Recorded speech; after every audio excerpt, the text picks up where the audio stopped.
ボイストレーナーのつるさんです。皆さんいかがお過ごしでしょうか。今回の動画はですね、SixTONESジェシーデビューから現在までの歌声進化分析、こちらをですね、やっていきたいと思います。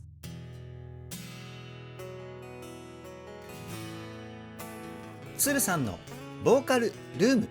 さあ、歌声進化分析っていうのはどういうことかというと、SixTONESの CD デビュー作であるイミテーションレイン、こちらのジェシーさんの歌声とですね、最新曲ボーイズのジェシーさんの歌声を順番にですね、歌声分析をしていき、この5年間でジェシーさんがどのぐらい歌が進化していったのかっていうのをストタンの皆さんとですね、一緒に聴いていくっていう風な企画でございます。僕も SixTONES の歌声分析動画を公開し始めてからもうだいたい20作ぐらいは歌声分析をさせてもらっていて、 SixTONES のメンバーの歌声をですね熟知してきたなっていう風に思います。なのでこのタイミングでですね、メンバー一人一人にフォーカスを向けた歌声分析動画、今回みたいな歌声進化分析動画ですね、こちらをやってみたいなっていうふうに思って今回撮影に挑んだわけですけれども、いや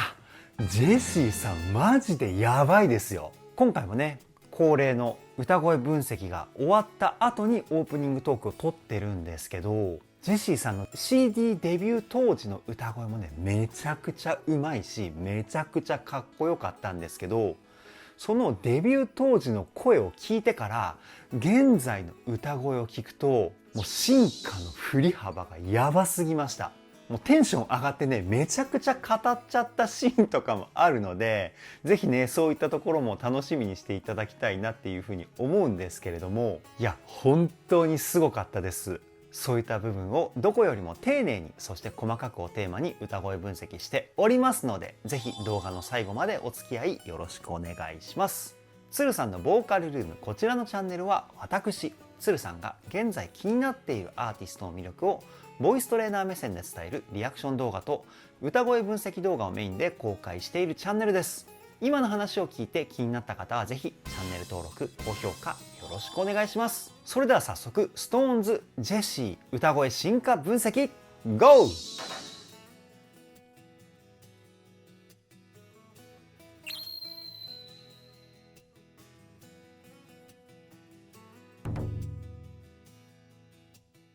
それでは2020年の2月21日にですね、SixTONES 公式 YouTube チャンネルにて公開されたデビュー曲イミテーションレイン、こちらのですね、フォーカスカムっていうライブ映像がありましたので、そちらの歌声からまず聞いていきたいと思います。いいね。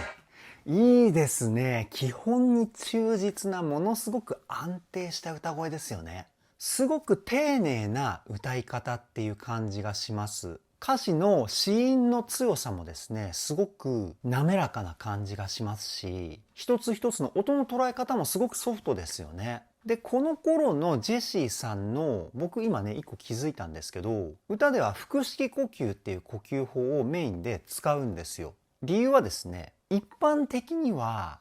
息がたくさん吸えるっていう風な情報が広く知れ渡ってると思うんですけど、僕が腹式呼吸を使うメリットは何か、僕なりのね意見なんですけど、腹式呼吸で息を吸った時に限り歌で使う腹筋にですね力を入れやすいんですよね。で、腹式呼吸ともう一つ胸式呼吸っていう肩をって上げて息を吸う呼吸法、これもあるんですけど、これだとお腹にすごく力が入れにくいんですよね。だから喉に力が入りやすいから腹式呼吸っていう呼吸法を使うんですけど、でジェシーさんももちろん腹式呼吸を使って歌ってはいるんですけど、この頃は多分そこまでたくさん息を吸っていないんじゃないかなっていうふうに思います。たくさん息を吸わないことのメリットとしては、体に力が入りにくいんですよね。リラックスした状態で自分の声の魅力をですね前面に出せるっていうメリットがあるんですけど、多分この頃ジェシーさんそういう風な呼吸法を使ってんじゃないかなっていう風に思います。もう一回聞いてみましょう。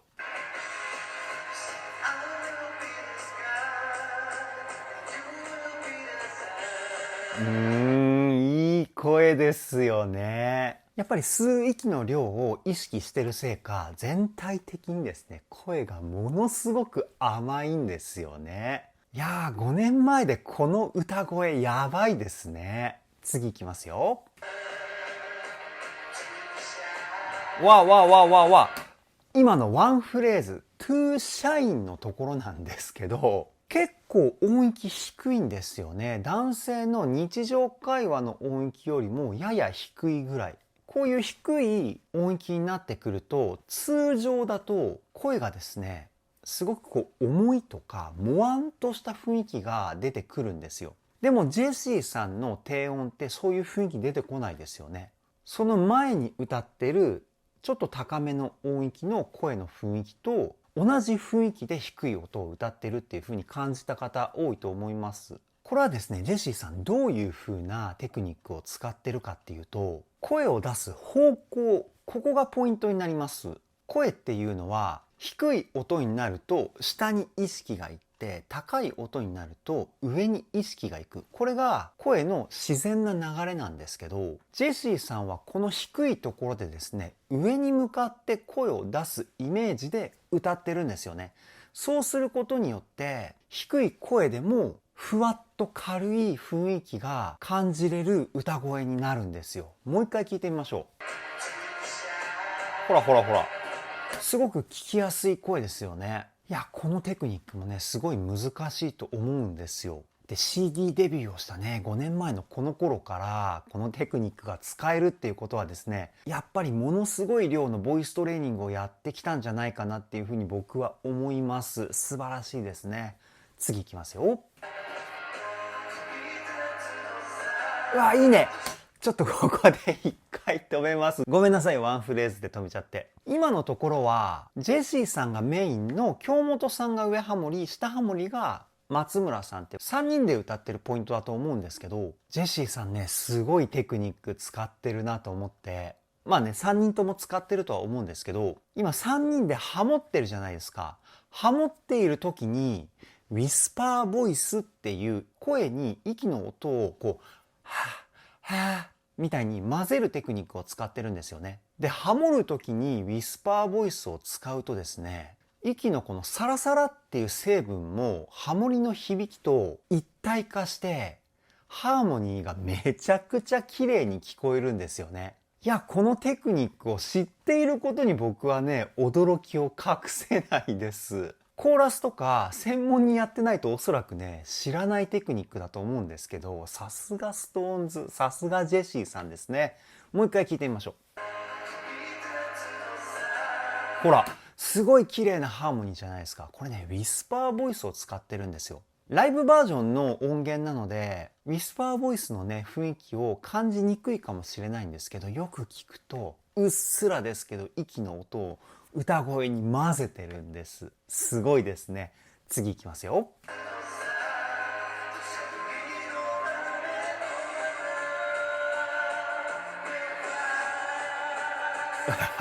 いいね。あ、で、どういう風に声を出してるか、ここを説明していなかったですね。ごめんなさい。まず歌では、声を響かせる代表的なポイントが3つあります。これね、毎回僕の歌声分析動画を見てくださってるストタンの方はね、おなじみのワードだと思うんですけど、声の太さだったり、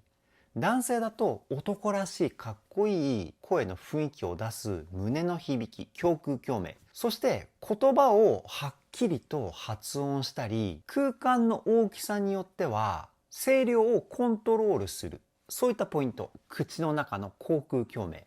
そして主に声の音色のコントロール。そして高い声を出すときに必要な鼻の中の鼻腔共鳴。この3つのポイントをですね、どういうふうに混ぜるかによって歌声の大部分が決まってきます。ジェシーさんの声はですね、胸と口、こちらをメインで使って歌っています。で、少しだけ鼻っていう感じかな。全体的に使ってるんですけど、胸と口の比率が多いと思います。もう一回聞いてみましょう。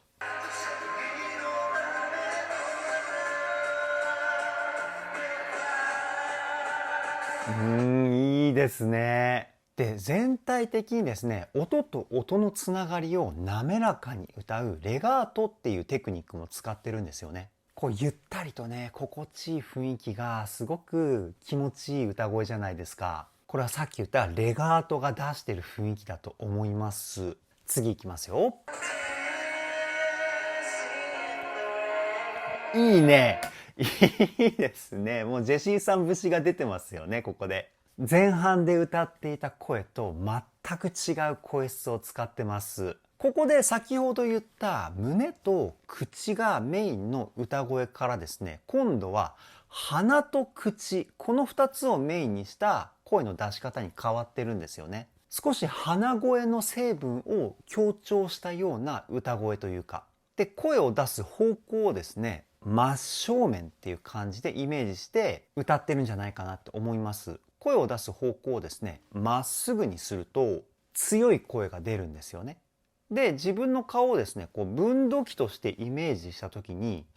0度が一番強い声だとすると、180度に向かって声を出す方向が移動していくにつれて、だんだん柔らかい声に変化していく。そういった性質があります。今のところのジェシーさんはですね、0度からでも30度ぐらいかな。このぐらいの範囲で歌ってんじゃないかなって思います。もう一回聞いてみましょう。いいですよね。この鼻にかかった声がね、たまらないです。次いきますよ。いいね。いいね。高い声になればなるほど今度は胸の響きを増やしてるんですよね。これは先ほど言った低い声を上に向かって出すイメージ。これとは逆でですね、高い声になればなるほど今度は下に向かって出すイメージで歌ってます。先ほどのね、分度器の声のイメージとごっちゃになって、もしかするとね、皆さん今頭の中ハテナってなってるかもしれないんですけど、声のキャラクター的な雰囲気をコントロールするのは上と下なんですよ。で、声の強弱をコントロールするのはさっきの分度器のイメージです。なので、ここでのジェシーさんはですね、下に向かって声を出すイメージと前に向かって声を出すイメージ、この2つのイメージを使って歌を歌ってます。もう一回聞いてみましょう。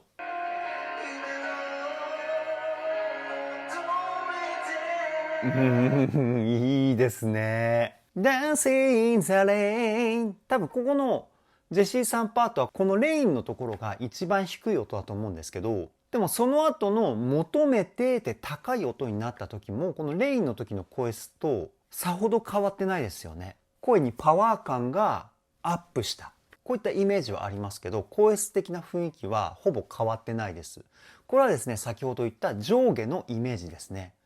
ここで声質をキープしてるっていうね、素晴らしいテクニックを使ってます。さあ、デビュー当時のジェシーさんの歌声は以上で終わりになります。ここからはですね、最新のジェシーさんの歌声。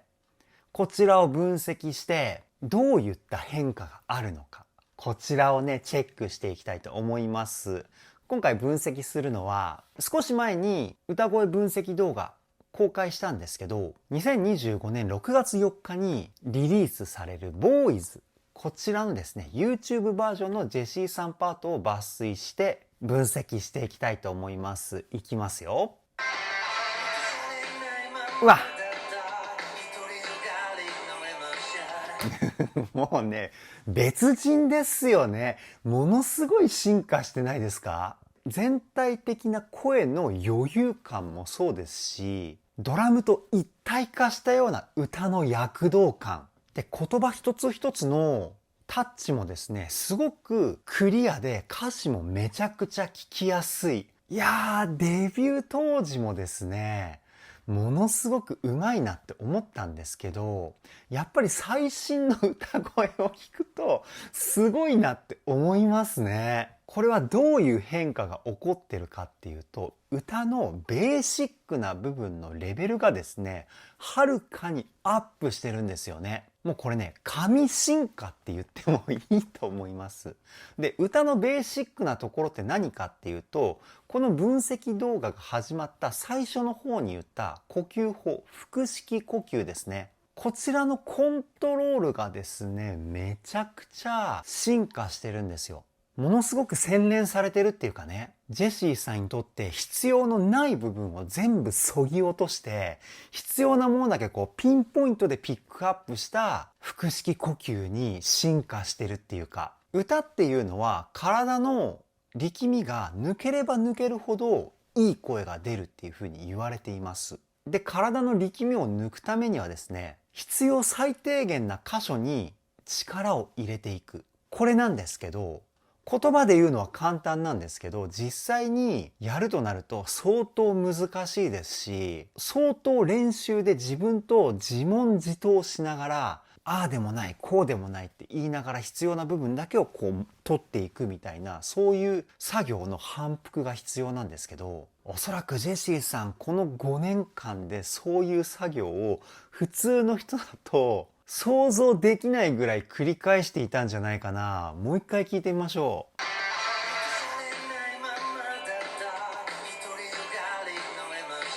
う。もう歌詞見なくても何言ってるか全部わかりますもんね。これがまず素晴らしいですよね。で、歌声も何のストレスもなく耳にスッと入ってくるこの澄んだ声質。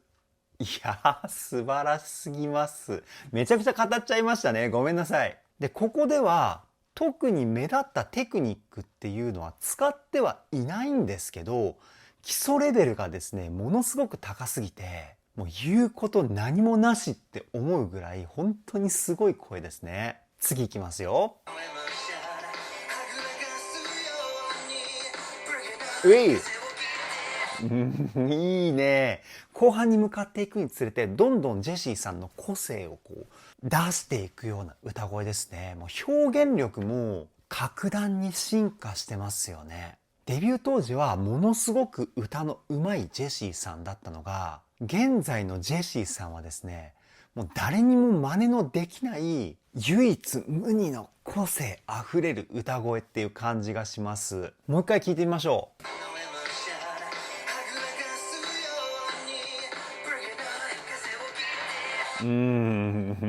かっこいいね。で、今のところの、前半も後半もそうなんですけど、声の出し方がですね、胸と鼻中心になってますね。これがデビュー当時から変わったところかな。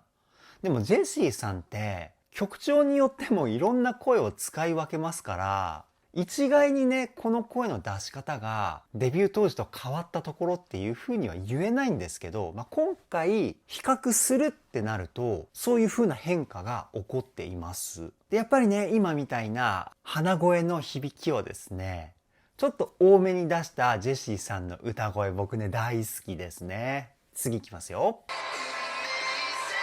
おい。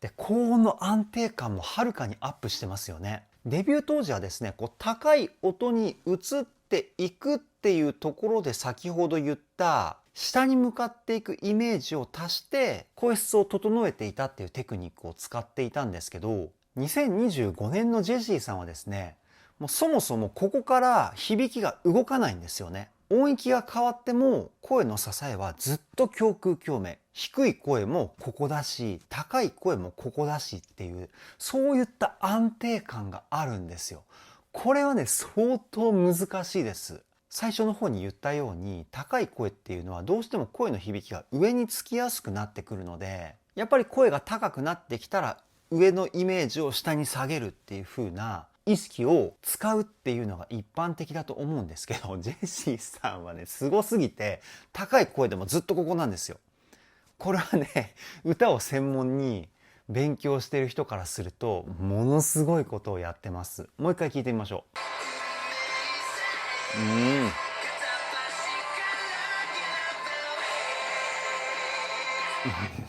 う。すごいね。で、しかも今の一番高いところ、強い地声に聞こえると思うんですけど、これは地声と裏声の中間の声って言われているミックスボイスっていうテクニックを使ってます。で、ミックスボイスになるとさらになんですけど、声質って多少細くなるんですよね。でもジェシーさんは声の響きをずっとさっきも言ったんですけど胸でキープしてるので、高いミックスボイスっても声質がね太いままなんですよ。これもね恐ろしいほどレベルが高いテクニックですよ。いやー、進化の振り幅がやばすぎますね。次いきますよ。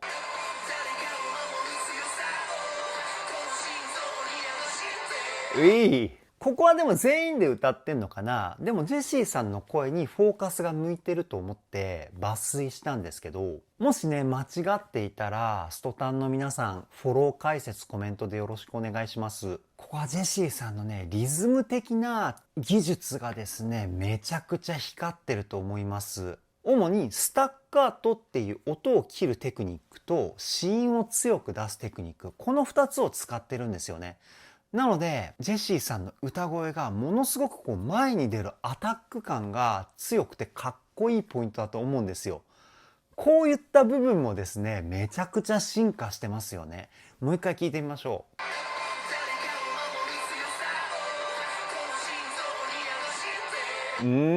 ダラダラダラダラみたいな感じですごい前に押し出していくようなノリがあるじゃないですか。やっぱりねボイストレーニングだけではなくてこういったリズムの勉強とかもものすごくやったんじゃないかなっていうふうに思います。ボイストレーニングでは基本こういうリズムの勉強ってしないんですよね。声の出し方を整えていくトレーニングがボイストレーニングっていうか、なので今みたいなリズム的なテクニックっていうのは普通だったら自分で勉強する、あるいはリズムの知識がものすごくある人に聞いて習得する、あるいはバンドをやるとかね、楽器をやるとか、そういった経験だったり行動をしないと、おそらくねジェシーさんみたいにリズムがかっこいい歌って歌えないと思うんですよね。僕はバンドをやっていたり、僕の歌ではなくて音楽的な師匠にあたる人がですね、元プロギタリストで有名な方のプロデュースとかをやられている方で、その方にすごいいっぱい聞いたからなんとかねリズムの知識も身につけることができましたけど、いやージェシーさんのこの音楽知識の豊富さやばいですね。次いきますよ。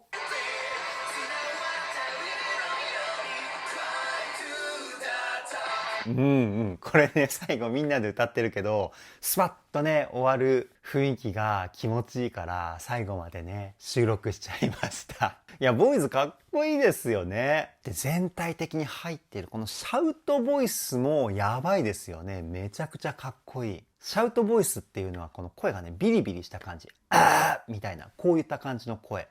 これはですね声帯で作られた声と仮声帯で作られたこの咳払いをした時に出るこのこの音ですね。これを2つ同時に混ぜて歌うテクニックなんですよね。でこのねビリビリした感じの量を調節するっていうのがシャウトボイスの中で一番難しいテクニックだっていうふうに僕は思っているんですけど、ジェシーさんのシャウトボイスってすごく絶妙なビリビリ感なんですよね。やりすぎるとデスボイスみたいになっちゃうし、やらなすぎると軽いタッチになっちゃうし、すごく絶妙ですよね。もう一回聞いてみましょう。ほらやっぱりね最後のハモリでズバッとね切れる感じがかっこいいですよね。そしてジェシーさんのシャウト超かっこいいな。僕もねあんな風にね綺麗にシャウトやってみたいもんですけど、なかなかね難しいんですよね。でねもうちょっと残してるんで聞いていきましょう。いきますよ。このね終わりも好きだからね、ジェシーさん歌ってはいないんですけど最後までねピックアップしちゃいました。いやーものすごい進化でしたね。以上 SixTONES ジェシー歌声進化分析はここで終了です。さあさあストタンの皆さん、ジェシーさんの恐ろしいほどの進化した歌声をですね僕と一緒にね聞いていったわけですけれども、いやほんとすごいですね。5年っていう期間は、一般的に考えたらかなりね長い期間だとは思うんですけど、だとしてもですよここまでの歌声の進化は本当にすごいと思います。歌っていうのは毎日毎日緻密に練習をすれば確実に上手くなるっていう保証ってどこにもないんですよね。常に新しいものをっていう気持ちを持ってトレーニングに挑まないといくら練習しても上手くならないんですよ。なぜかというと、新しい声の出し方、新しいテクニックの使い方、そのテクニックを使う時の体の動きだったり、そういったところに気づくことができないと歌って成長しないんですよ。だから筋トレみたいに毎日ひたすらやってれば筋肉が増加するとか、もうそういう風なものではないんですよね。だからこの素晴らしい進化はですね、ジェシーさんが日頃から歌に対して誰にも負けないぐらいの真剣さで向き合ってきた証拠だと思いますし、ストタンの皆さんを少しでも喜ばせたいっていうストタンの皆さんへの愛だというふうに僕は思っています。いやー、本当にジェシーさん素晴らしかったです。これからも SixTONES 全力で追っていきたいと思います。それでは今回の動画はここで終わりです。動画の内容を気に入ってくださった方はチャンネル登録、高評価よろしくお願いします。ではでは、ボイストレーナーのつるさんでした。